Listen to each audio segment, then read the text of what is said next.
تو نماز جو ہے بے حیائی اور بری باتوں سے روکتی ہے. یہ قرآن کا فیصلہ ان الصلاۃ تنہی عن الفحشاء والمنکر، بے شک نماز بے حیائی اور بری باتوں سے روکتی ہے. یہ کس کا فرمان ہے؟ رب تعالیٰ کا.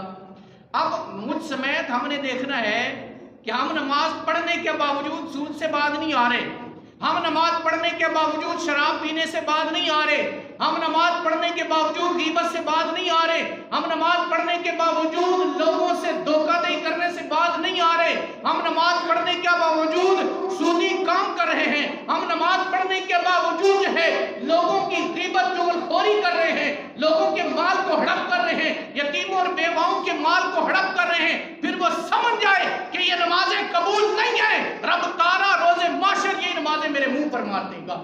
کیونکہ قرآن کا فیصلہ ان الصلاۃ تنہی عن الفحشاء والمنکر، بے شک نماز بے حیائی اور بری باتوں سے روک دیتی ہے. آپ نہیں روک رہے، اس کا مطلب ہے کہ بھائی جان تیری نماز میں خلل ہے، تیری نماز میں نقص ہے، تیری نماز میں کمی ہے، دل سے نہیں پڑھ رہا تو. وہ نماز جو خشوع اور خضوع سے پڑھی جاتی ہے رب اس کو قبول فرماتا ہے. ہاں روٹین بنا لینی چاہیے، روٹین بنانی چاہیے کہ ہم نماز پڑھیں. نماز کس کا تحفہ ہے؟ اللہ نے دیا نا، معراج پہ ملا ہے نا. تو جو باقی تو ساری زکوٰۃ، روزہ، حج یہ کہاں سے ملے؟ توحید جو ہے یہ فرش پر ملے، اور نماز ایسا تحفہ ہے جو فرش پر نہیں ہے. تو اس تحفے کی قدر کرنی چاہیے کہ نہیں کرنی چاہیے؟ کرنی چاہیے نا جی. کرنی چاہیے. کہتے ہیں مولوی بڑے سخت نے نماز ہی پڑھائی رکھتے ہیں.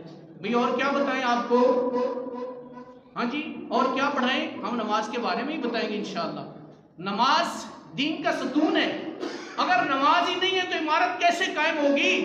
آپ کھڑی کر کے دکھائیں، یہ پلر مسجد میں لگے ہوئے ہیں، آپ اس کو ہٹا دیں عمارت کمزور ہو جائے گی. کبھی بھی کسی بھی لرزے سے جو ہے وہ لرزہ آئے گا.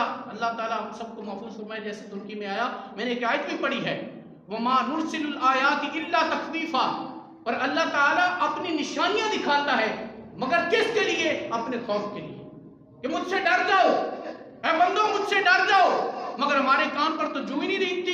یہ پچھلے دنوں میں یا پچھلے سال میں کیا ہوا تھا؟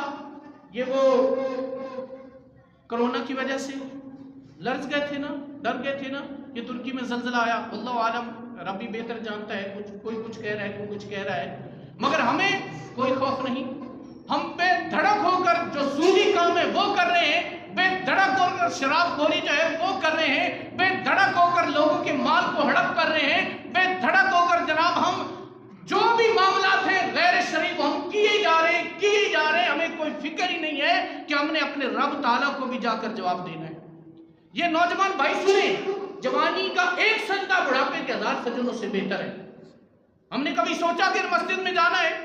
آج معذرت کے ساتھ یہ چوک میں کھڑا ہو جائے نا کوئی مداری تماشا کرنے والا، وہاں پر سینکڑوں لوگ جمع ہو جائیں گے، مگر آواز آ رہی ہے حی علی الصلاۃ حی علی الفلاح کی. کیا آپ کو نماز پڑھنے کے لیے آتا ہے؟ نہیں آتا. ہم کہتے ہیں جناب مولوی کا کام ہے، مولوی جانے. ہاں یہ نماز انشاءاللہ ضرور کام آئے گی. میرے مصطفیٰ صلی اللہ علیہ وسلم آپ نے ارشاد فرمایا جو بندہ خشوع اور خضوع سے نماز ادا کرتا ہے یہ نماز پھر اوپر جاتی ہے اور رب تعالیٰ کی بارگاہ میں عرض کرتی ہے یا اللہ اس بندے نے اچھا وضو کیا تھا، اس نے جو ارکان ہے وہ تعدیل مکمل جو ہے ارکان بالکل اطمینان اور تسلی سے ادا کیے تھے، مجھے خشوع اور خضوع سے ادا کیا تھا. یا اللہ جس طرح اس بندے نے مجھے چمکدار کیا ہے یا اللہ اس کے چہرے کو بھی چمکدار کر دینا.